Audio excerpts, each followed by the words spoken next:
What is up, everybody, and welcome back to an episode of Ford Era. Today we are in Kearney, Nebraska at Blueprint Engines. We've got Kel here. Yeah. And you were starting to tell me a little bit about Norris's first engine, which happened to be a Ford. Yeah. Dude. Yeah. So this is the actual first engine Norris built. We're almost to 500,000 now, way over 400,000, but this is the first one. When he was 15 years old, read an article in Hot Rod magazine in 1977 that explained how to build a Boss 302. So he was able to source all the parts at a local salvage yard except for the intake. That one you actually had to get the Boss intake or Edelbrock, and he couldn't afford the Edelbrock, so he called information and asked to speak with Jack Roush in Livonia, Michigan, and they were actually able to connect him. He spoke with Jack, explained what he was doing, and Jack told him that he actually had one that he would sell him. So he shipped it to him COD. Norris's mom paid for it while he was at school, and we still have the actual engine. When we moved to the new facility about 8 years ago, they freshened it up and stuff. But like every 15-year-old, he overcammed it, and it doesn't run that good. Dude, that's so cool. Yeah. That's great that he still has it. Yeah. Oh, man. Yeah. Well, this is really cool. Yeah, we'll show you the rest. Like we were talking about, this is a 260,000 square foot facility, state of the art. When we get to the back, we'll show you this is state of the art manufacturing, a true manufacturing line where we start with a raw casted block at one corner and we have a running tested engine at the other end. All of it is made here, we're fully assembled. And then a lot of the parts we're designing in-house also. So you'll see that also, a lot of our engineering, both engineering on some of the equipment we use to build the engines, and then more and more we're just designing our own parts. Either the manufacturer can't keep up with our demand, or it's not the quality we're desiring. So I remember you were telling me a couple of years ago that's why you guys had to start making your own actual Ford small blocks. You just couldn't keep up. Correct. So for years we were using season blocks. Eventually they all wear out or run out. You know, there's only so many that were made, and they either got scrapped or they've been already punched out 60 over or whatever, and they're just not usable. And then anytime we design a block, we improve on it. So ours is going to be stronger, run cooler. And use modern materials. I mean, our materials now, they're actually just made better. They have better technology in them. The metals itself. Correct. It's really cool. Correct. The metal compound is stronger. I feel like you could just I guess for me, I don't know what any doors are. It seems like the old Scooby-Doo, you know, like what's behind each door thing. So up here we do have production offices. We have some VP offices, executive conference room. So when big players like you come, you know, we got a place to talk business. Heck yeah. Norris isn't here, but we got his office. Got a classroom. We're able to do extensive training, both safety and educational. For example, when the Holley Sniper 2 came out, Holley came in, was able to do all the training and tell the dyno operators and the guys installing them a lot of the differences and nuances with that. Nice.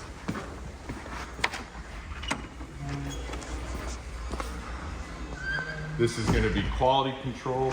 Obviously the engines are only as good as the sum of the parts that we use to build them with. So any part gets fully inspected before it goes into manufacturing. You're going to see a lot of fit and function in this room. Over there's some warranty teardowns. So any engine, you know, we do everything we can to fully test them before they go out into the field, but they are mechanical, so every now and then you are going to have a failure. We bring it back here and do a full thorough inspection, rebuild it to spec, and send it back to the customer. Nice. This is all the practice ones? Yeah, you saw it at SEMA. We're partnering with ZF, going to be offering a brand new 8-speed automatic. We'll be able to have that behind an LS, behind a small block Ford, small block GM. So, and then obviously we all know it works behind a Hemi because that's what they've been in years. Oh yeah. Yeah. I was actually going to put one of those ZFs years ago. I was going to do a Cummins R2.8. Yeah. And I was looking into those, and they're incredible.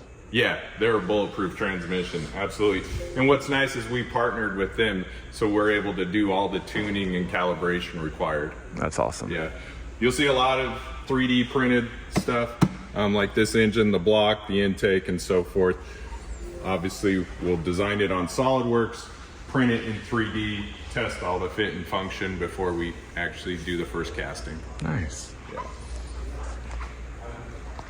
I'm assuming you guys are pumping out a lot of these LSs now? Yes. Yep. LS3 is a phenomenal platform. Once again, we have our own block. It's going to be very compatible to like an LSX style, so high strength steel, very boost friendly. Nice. High horsepower. All the guys in my comments were like, don't LS swap your stuff.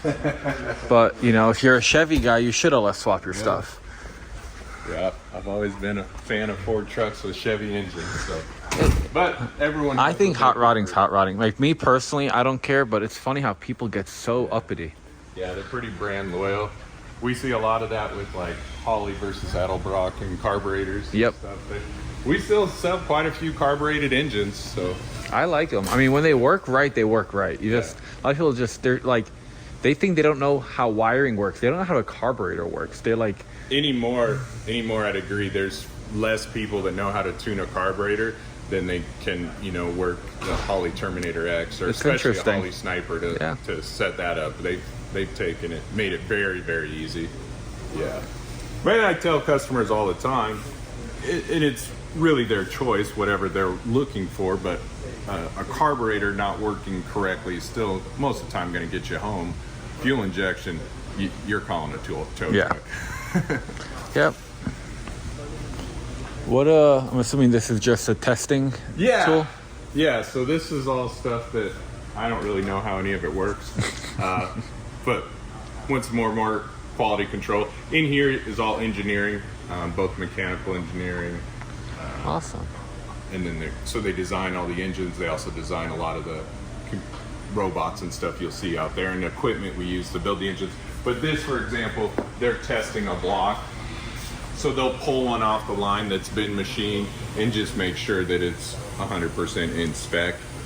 As tooling starts to wear out or CNC, the equipment may be out of alignment or so forth. This is just a way to verify. Nice. How many people work here? Right now we're around 260. Wow. So it's about one person per 1,000 square feet. It is. Now that's different shifts, right? That's not all. Yeah, of course.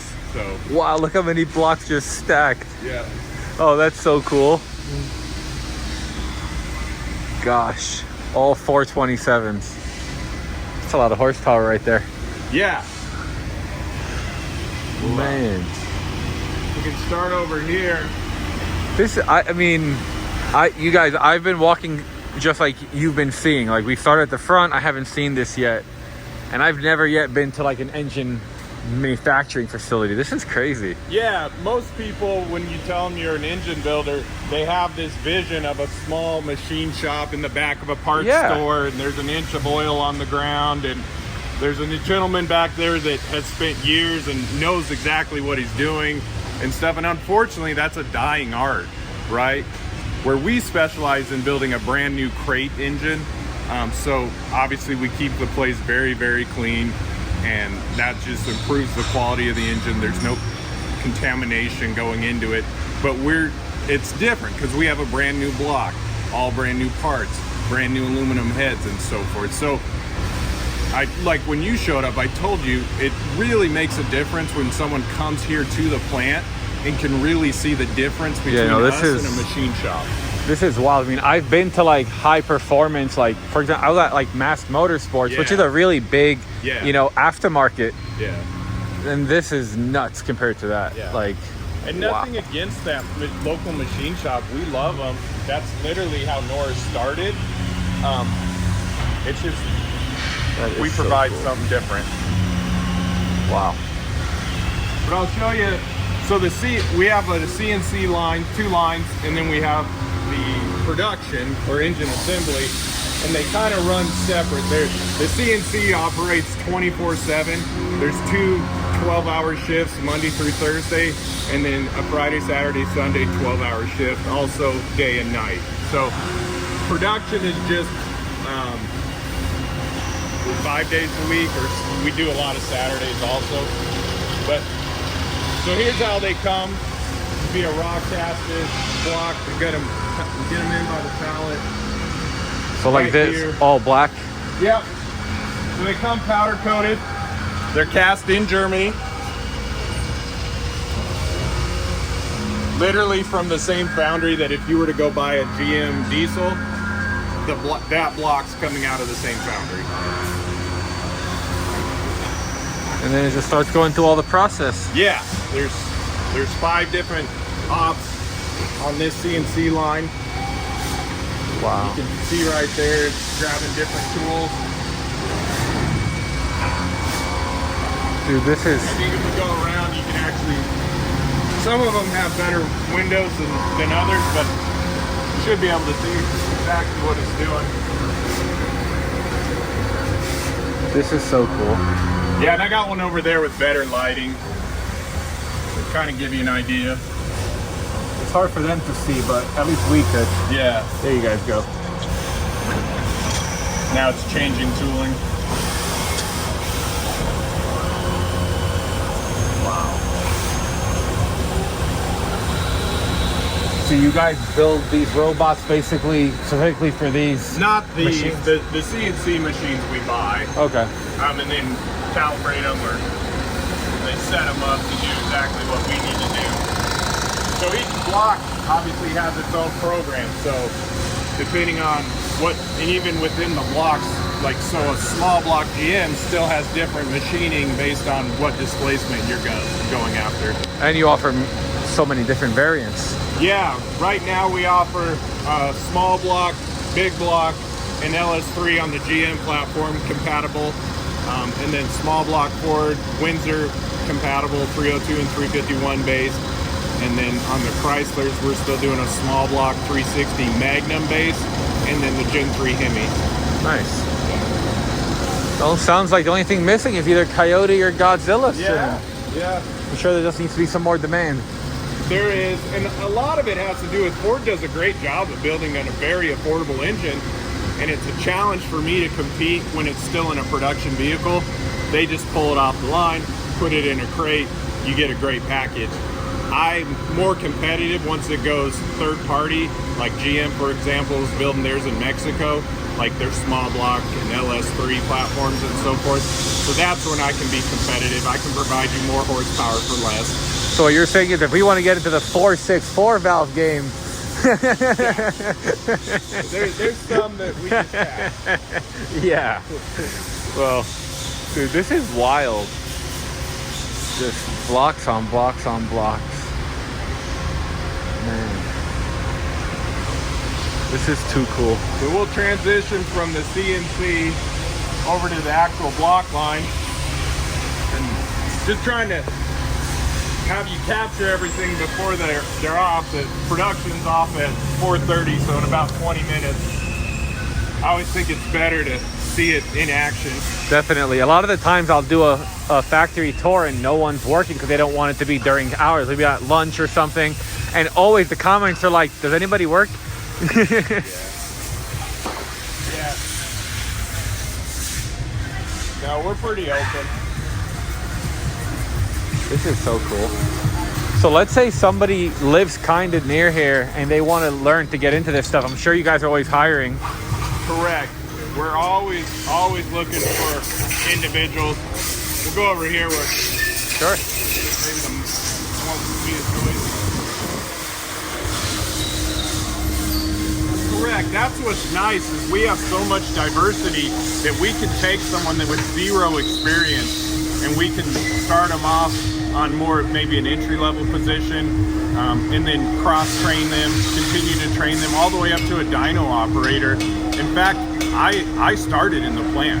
Really? Yeah, and now I'm a shareholder and director of sales. That is awesome. Yeah, so Bust your ass and you can make it there.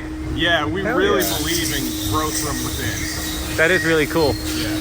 Oh man. Yeah, at one point I could build a 100 aluminum cylinder heads a day. I doubt I could do that right now. I need some practice, but Yeah. I used to. Well, now you just gotta sell 100 a day, or Correct. whatever the number is. Yeah. Hell yeah. So we get here, we're gonna do the final cylinder hone.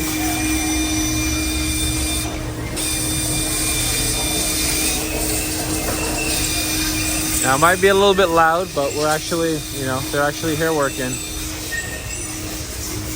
I love the snack room. Yeah, Got to make the employees happy. we do. One of the things over the last few years, it's really been employee engagement. It's Heck yeah. We want to do everything to make sure the customers are 100% satisfied. Well, we don't have any customers if we don't have employees.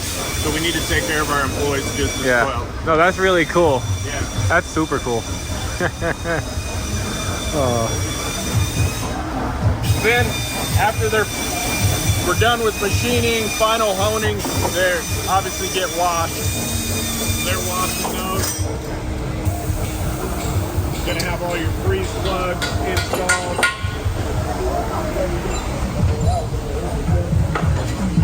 You got your cam bearings and camshaft is next to go in. Most people probably don't have the shelf with this many cams. And this is just the engines that are going to be built within the next few days. Wow. There's thousands more. Wow. Yeah.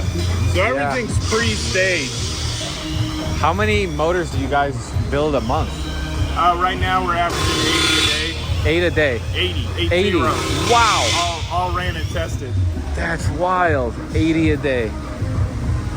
What's like the main industries that people are buying them for? Is it all hot rod stuff? Yeah, street performance. Really? Yeah. That is we have awesome. an industrial division also, so that's spark ignited power generation. Or it's off-highway spark ignited power generation.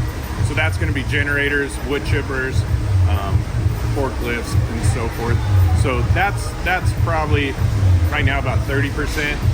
But most of it's still industrial. hot rod stuff. Yeah, 70% is going to be Blueprint, which is all street performance. That's really And then cool. we just launched the Blueprint Motorsports division.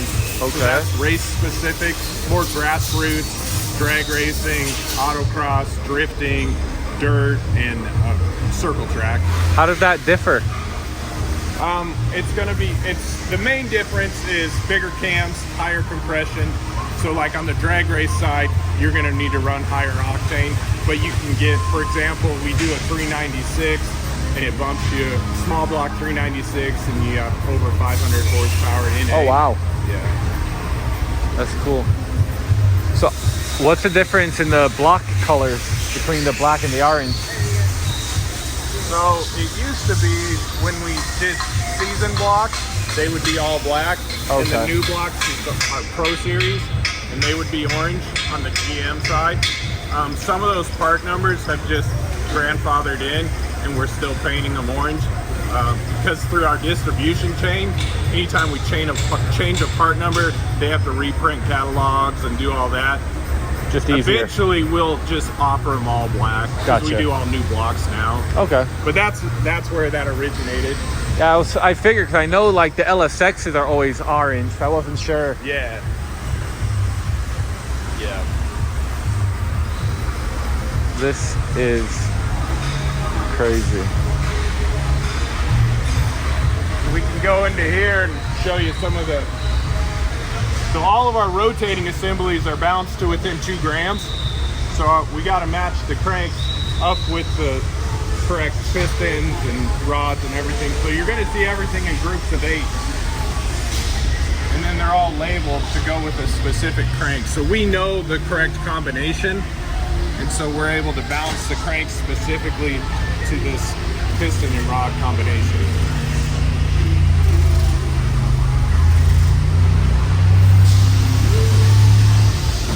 So here we are polishing a crank right now.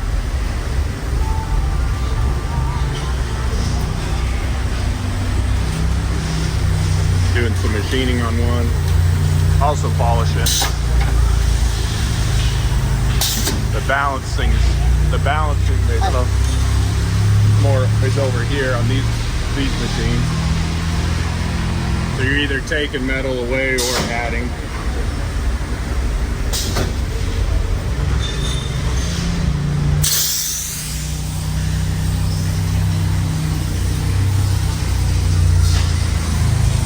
All your rods get inspected and weighed. Hello. This is so cool. And everything is BPE. Yeah, there are rods. Yeah. That's so cool.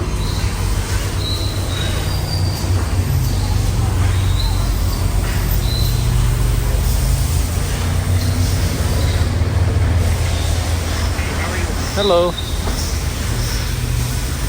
Everyone in here is an automotive enthusiast for the most part, so I'm sure a lot of these guys recognize you. Oh, that's pretty awesome. So I always tell my camera when I'm quiet, I'm like awe, like myself. I'm just in awe, and that's like, this is just so cool. This is a rod and ring install. Looks like he's ahead of production, so they probably have him doing something else right now. Yeah.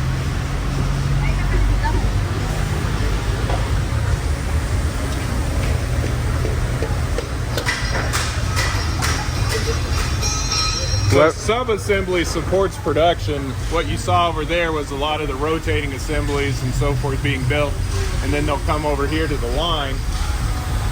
It starts here and you go down. So you're going to install your main bearings, install a crankshaft, install piston, install timing gears,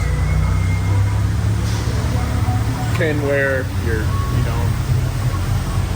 oil pan, timing cover, cylinder heads.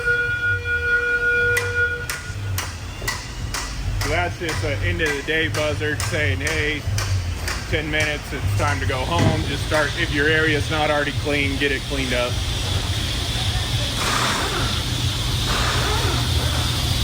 This place is so tidy. So how it works is each individual has their own workstation. You don't have to be an expert on building a complete engine, but we'll train you to be an expert at your specific task. You're going to see a lot of tools being used. Some of the comments we get is, oh, they're over torquing it, they're cranking it on, they go full throttle. It's like, well, everything's calibrated. It's either pneumatic or electric. It's calibrated daily. So yeah, they go full throttle because that's going to tighten it to the correct torque. Exactly what it needs. Yeah. Like an assembly plant, because it's literally an assembly plant. Exactly, that's what we are. Cylinder heads, they get put on by hand. The threads are started by hand. And then we actually have two robots that do the torquing process. You're averaging 80 engines a day, 160 heads. Think if you're the individual that had to torque them, loosen them, and re-torque them. So a lot of the automation, some people might say, oh, that's taking jobs away. Well, this is injury prevention. Definitely. That's really cool. And it's also more efficiency, because like you probably couldn't hire enough people to even do the same jobs that this could do in the amount of time that it could do it. You're correct. And even if you did, it's a trained position, it's a skilled position. So say that individual called in sick or he took a day off, well, your production drops for that day. Right. Yeah. Yeah. That's really cool. Yeah. Robots don't call in sick.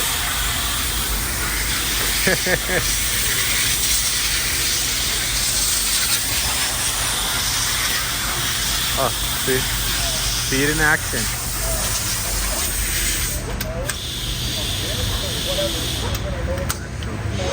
And you still have a human literally standing right there operating it. 100%. So, it still gets loaded and you have an operator monitoring it at all that's times. what I always think is funny. People are like, robots are going to take over your jobs. Like, someone has to tell the robot what to do. Yeah. Yeah. We have an engineer that built up, so we buy the robot, but he has to build the arms and all program. that, and then he has to program it, and then yeah, you still have an operator. So see, there's actually two individuals over there. I believe one of them's a lead or a supervisor because the light's yellow. Okay. Green means everything's good. Yellow means, hey, I need help. Red means the line's shut down. I need immediate help. Okay. That's really cool.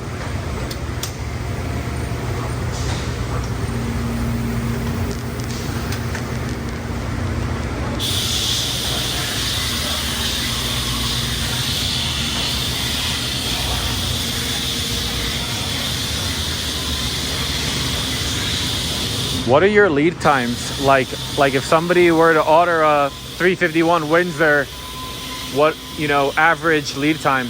Well, I have hundreds of engines in stock. So So right now we're shipping a lot of stuff same day.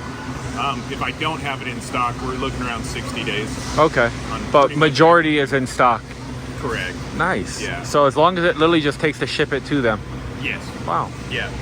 Yeah, but we ship everything liftgate service, so you don't need a forklift or loading dock. It's curbside delivery. And we haven't got to it yet, but I know that you guys literally make full turnkey drop-in setups for the guys that don't really want to, put their motor and trans together themselves. That's perfect segue. It's like, for not being here before, you know where we're headed. Well, I saw that the motors are over there, so I was like, all right, I'm sure this is what we're going to get to. Yeah. Oh, man, look at that. So these are all industrial engines. That's why they have a gasified carburetor, or gasified fuel system. 4-cylinder? Yeah. Yeah, this is the infamous 4-cylinder. That's cool, though. So it lives in a few years back at PRI, we took this block and displayed it with an LS head, and it blew up. It was a prototype. It doesn't really exist. We do make it in the industrial application. It's a wood chipper engine, has a cast iron head, lives at like 2,600 RPM. We do eventually want to make it for the performance side.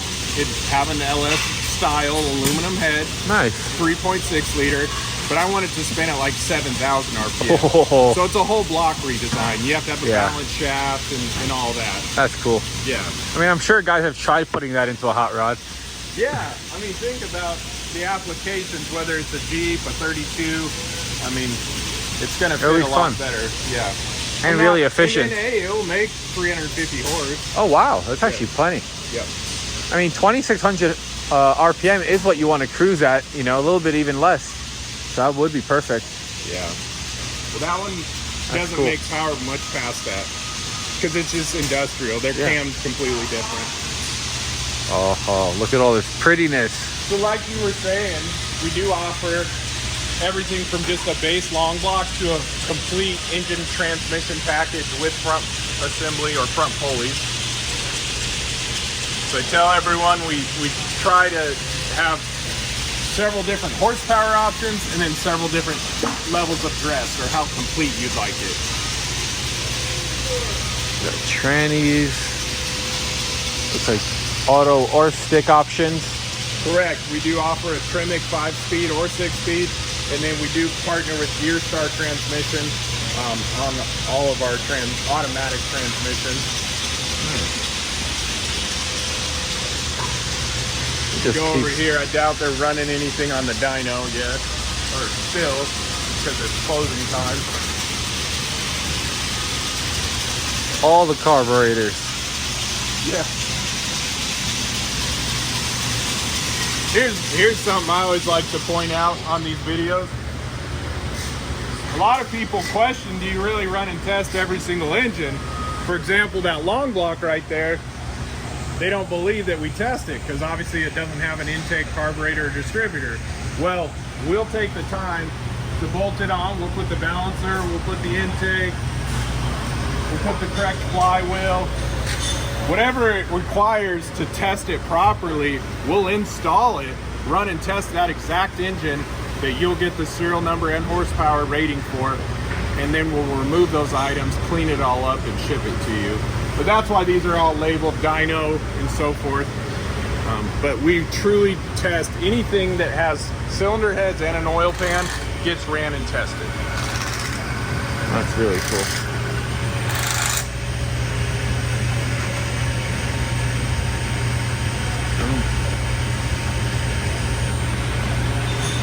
Running some big blocks. That's really awesome.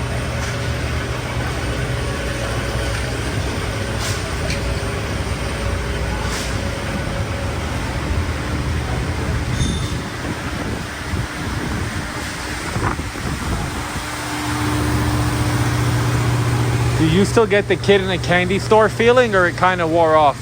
I'm desensitized. That's what I figured. And I'm equally guilty at SEMA and all the card shows. Like, I I have to force myself, or I always have to remember when I take someone new to either on a plant tour or the SEMA and stuff, like Here we how go. geeked out I was the first time I saw a lot of this stuff. So we got one running. Yeah, that's the industrial one. So Nice. it's a little different. They call it a hot box. That's on the industrial side.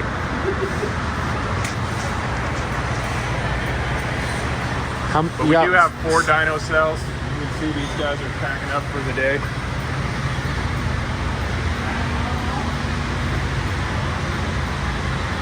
That's so cool.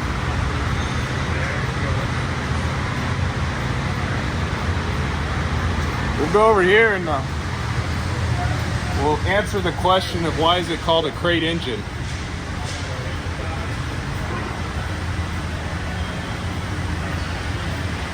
There's a fun one. We got a supercharged LS, Oh, nice. 800 horsepower. And you guys warranty them? 30 months, 50,000 miles. Wow. Yeah, on all of them. That's freaking great. So every motor, 30K, 50. Yeah. Wow. Every engine's 30 months, 50,000 miles.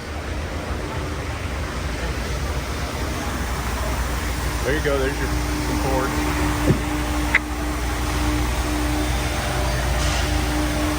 Looking good. Here's your 351 Windsor base. We do a 408 stroker.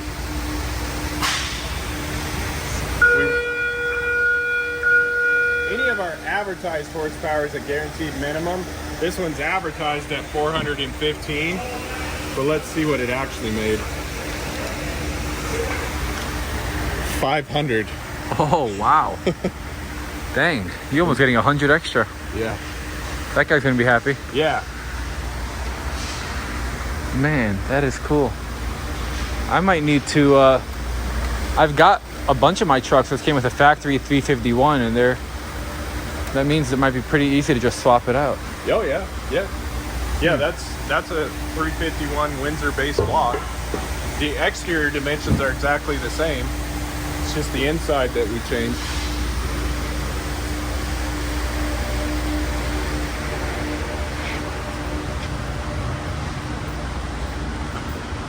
Part of Crate Motors. Yeah, so here it is. Why they say, why is it called a crate engine? Well, here you go.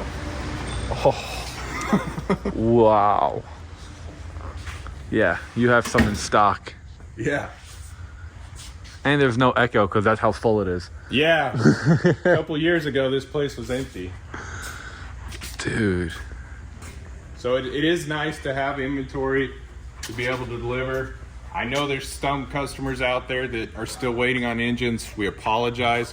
There's an issue where there's still some parts that we're having issues sourcing and so forth. But we're doing everything possible to get those remedied as quickly as possible. But yeah, you can see lots of options in stock. Wow. Even like we talked about the engine transmission packages. Depending on what you're looking for, I have options even for that in stock. This, for example, is a LS 427 with a 5-speed TKX. And then you got a LS 376, so 6.2 liter, 7 liter, automatic manual. Looks like that one might be a Ford. It is. You're right. Yep. Ford. Nice. Heck yeah. This actually looks like that's a factory 5 part number. So we partner with factory 5 and a lot of other replica car builders. So we build packages specific for those, like a replica Cobra. Yeah, the Cobras. Yeah. Very cool. Yep. Yeah, we put one of your 383 strokers in my dad's Chevy 5 window. That's basically like a brand new, everything's brand new. Like there's nothing old except for the VIN number. Yeah. And we did a 383 with a 700 R4 from you guys years ago. Yeah.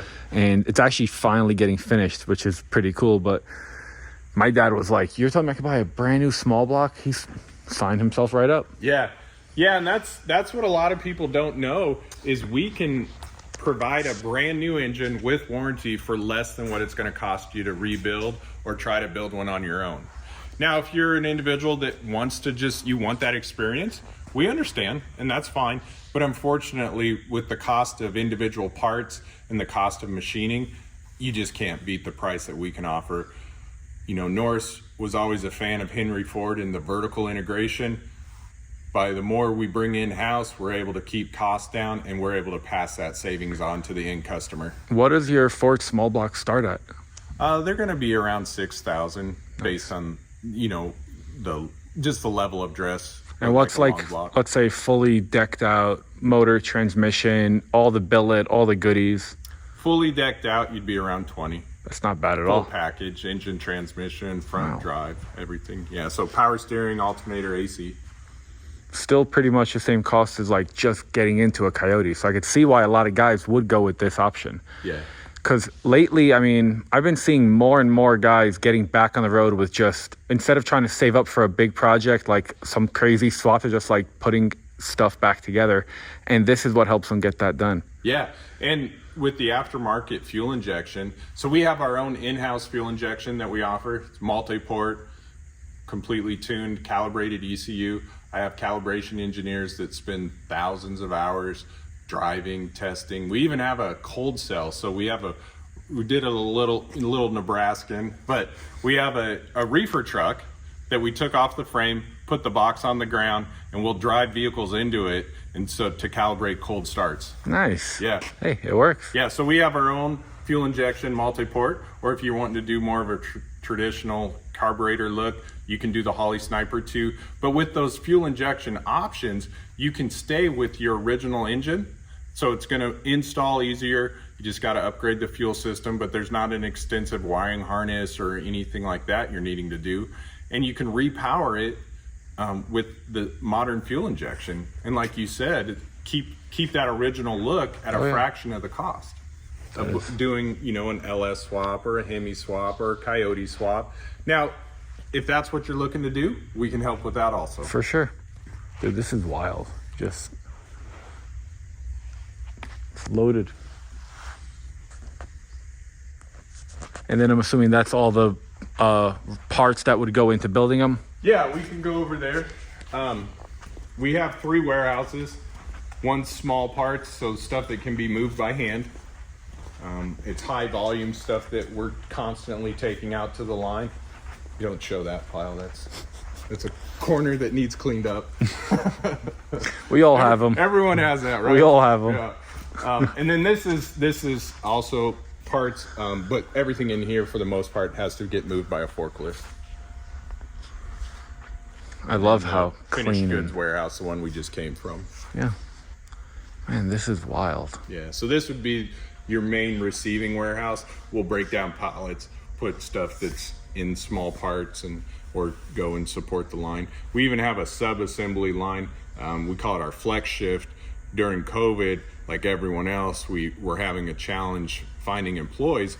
So we developed a flex shift that allows individuals to come in at a later time and leave earlier. So they're doing more of a 8 or 6 hour day versus our standard 10 hour for production. Nice. So it was a whole nother market of individuals that we could use as key employees or key team members, but then allows them to have the schedule that they needed for their lifestyle. Nice. That's cool. You guys are offering the flexibility. Yeah. Yep. Just constantly growing and learning. Oh yeah.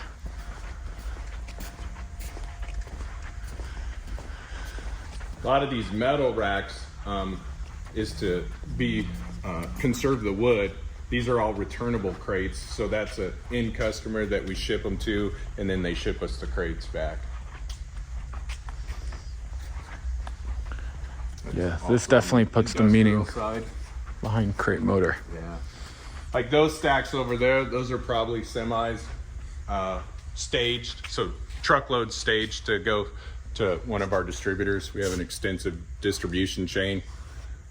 Individuals can purchase direct, or we'd also have a full distribution chain also all over the world. Distributors in Europe, Australia, obviously all the major players here in the US. I remember one time when Cletus broke his 632 motor down in Australia, and you guys found him a motor like quick. Yeah. That was pretty awesome.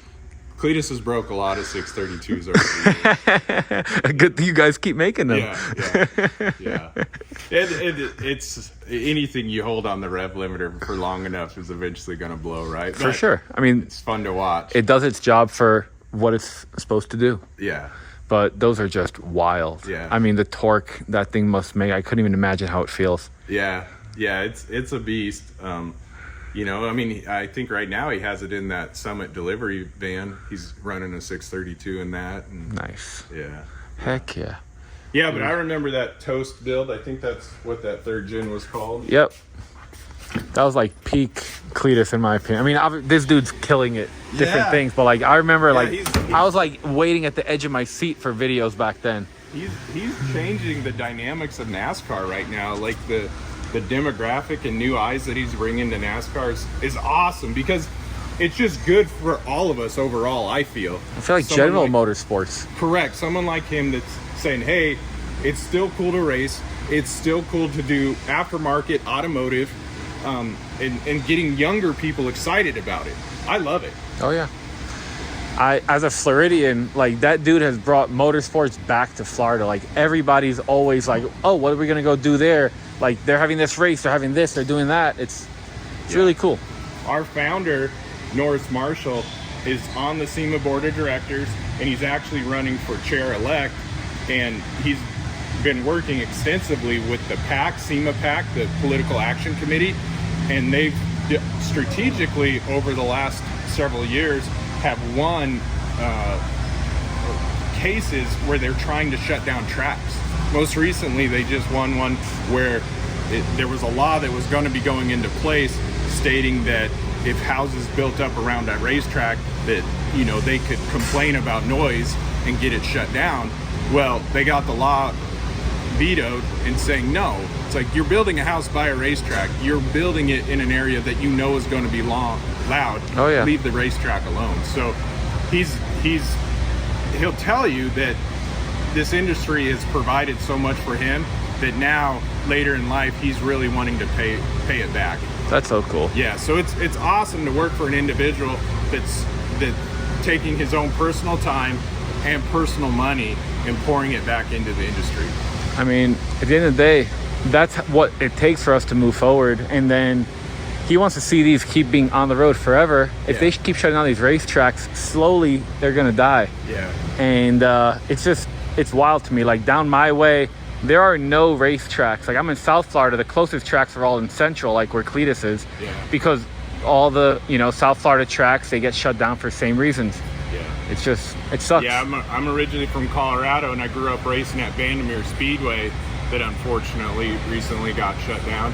Now there's rumors that they're going to be building a new track. I hope they do, more out by the Denver airport. That would be cool. Yeah, I hope it happens, but it hasn't yet. So all my buddies that were running on that track, like you said, now have to go down to Pueblo or go drive farther to race.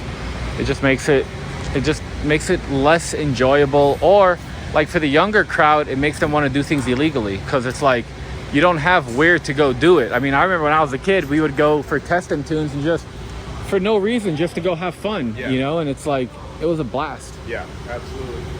Yep, lots of Wednesday nights at the track. Thinking my car was fast. It wasn't. Yep. 14s. Oh, wow. I'm still blowing away 80 engines a day. Yeah. Like you saw in production, they're off at 4:30, but the CNC line keeps going.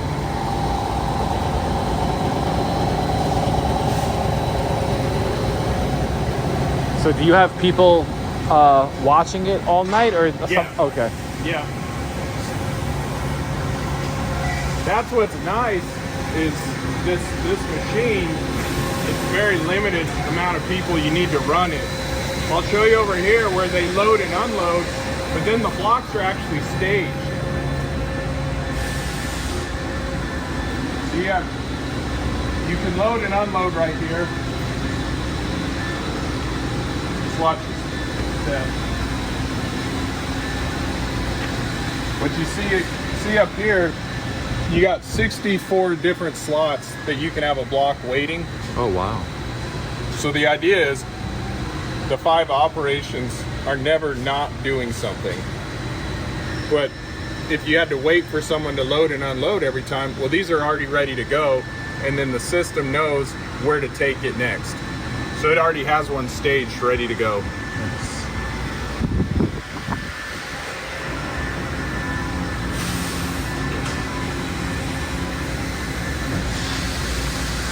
Well, what else? What other questions you got?